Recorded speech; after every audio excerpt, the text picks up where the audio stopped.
Did you know that Somalia stopped the Mongols from invading Africa during the 13th century? The Mongols were known for their military prowess and conquests, having already conquered vast territories in Asia and Europe. Their next target was Africa.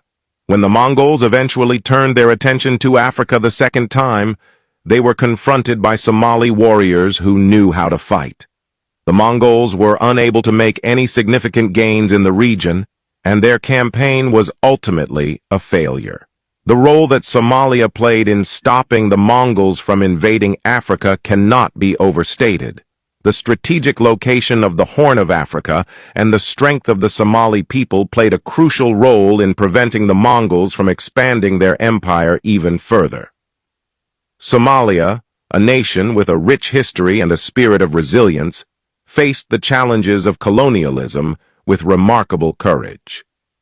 The Somali people, known for their bravery and determination, successfully resisted external domination, leaving a legacy of resistance that is documented in various books.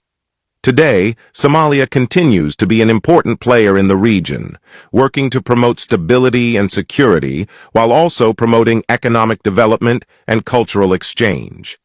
The Somalia that resisted the Mongol invasion lives on, serving as a reminder of the power of resilience, determination, and unity.